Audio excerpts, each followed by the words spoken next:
নমস্কার, আমি জ্যোতিষ দেবজ্ঞ মাতৃসাধক অমিত শ্রী। আজকে আলোচনা করব ফলহারিণী অমাবস্যা নিয়ে। ফলহারিণী অমাবস্যা কবে, কখন এই অমাবস্যার তিথি শুরু হবে এবং কখন এই অমাবস্যার তিথি শেষ হবে, কবে আমরা ফলহারিণী পুজো করব, কবে আমরা ফলহারিণী পুজোর উপবাস করব, ফলহারিণী পুজোর দিন ফল উৎসর্গ করার সহজ মন্ত্র কি, এই সব কিছু নিয়ে আজকে আমি আলোচনা করব। তাই ভিডিওটি প্রথম থেকে শেষ পর্যন্ত স্কিপ না করে দেখতে হবে। আমাকে যারা ইউটিউবে দেখছেন আমার চ্যানেলটিকে সাবস্ক্রাইব করুন এবং পাশে থাকা বেল আইকনটি টিপে দিন। আর যারা আমাকে ফেসবুক বা ইনস্টাগ্রামে দেখছেন আমার ফেসবুক বা ইনস্টাগ্রাম পেজ ফলো করুন, লাইক করুন।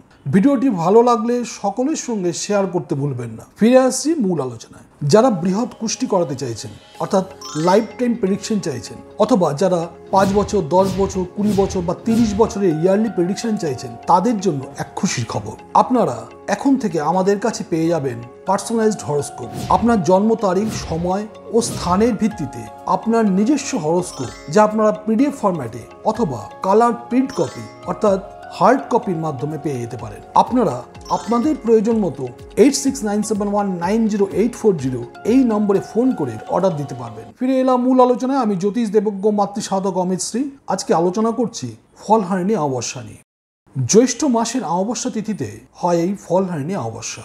ফলহারিণী অমাবস্যা নামের মধ্যেই লুকিয়ে আছে যে এই অমাবস্যায় মা কালী তার সকল ভক্তকে ফল প্রদান করেন, তার কর্ম অনুযায়ী তাকে ফল প্রদান করেন। কেন ফলহারিণী অমাবস্যায় দেবী মা আমাদের ফল প্রদান করেন? আমরা যদি একটু রাশিচক্রের দিক থেকে দেখি তাহলে বুঝতে পারবো যে শনি গ্রহ আমাদের ফল প্রদায়ী গ্রহ, আর এই মা দক্ষিণা কালী হলেন শনির অধিষ্ঠাত্রী দেবী। তাই মা কালী এই দিন তার সকল ভক্তকে ফল প্রদান করেন। বিভিন্ন মানুষ এই দিন শুভ ফল লাভের ইচ্ছায় এবং নিজস্ব মনস্কামনা পূর্ণ করার ইচ্ছায় মাকে ফল উৎসর্গ করেন।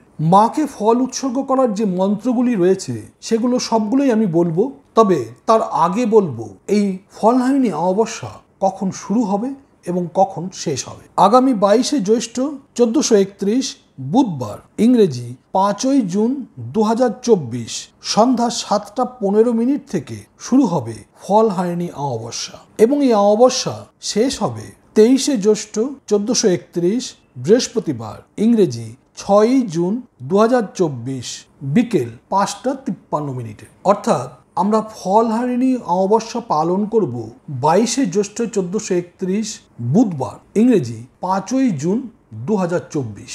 এই দিন অন্নকূট উৎসব। তাই এই দিন দেবী কালিকাকে অন্ন প্রদান করতে হয় এবং মা কালীর উদ্দেশ্যে মৌসুমী ফল উৎসর্গ করা হয়। এই দিন বিভিন্ন মনস্কামনা নিয়ে বিভিন্ন মানুষ মাকে ফল উৎসর্গ করেন।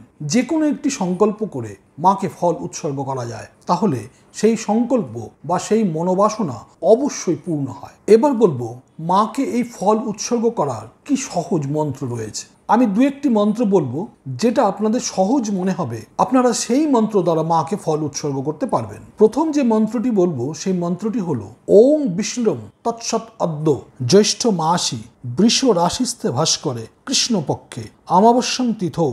এরপরে নিজের গোত্র বলবেন, যেমন শ্রাবণ্য গোত্রস্য শ্রী অমিত কুমার দেব শর্মণ চতুর্বর্গ সিদ্ধি। এবং এবার আপনারা কে কি ফল লাভের আশা করছেন তা উল্লেখ করে মন্ত্রটিকে সম্পন্ন করবেন।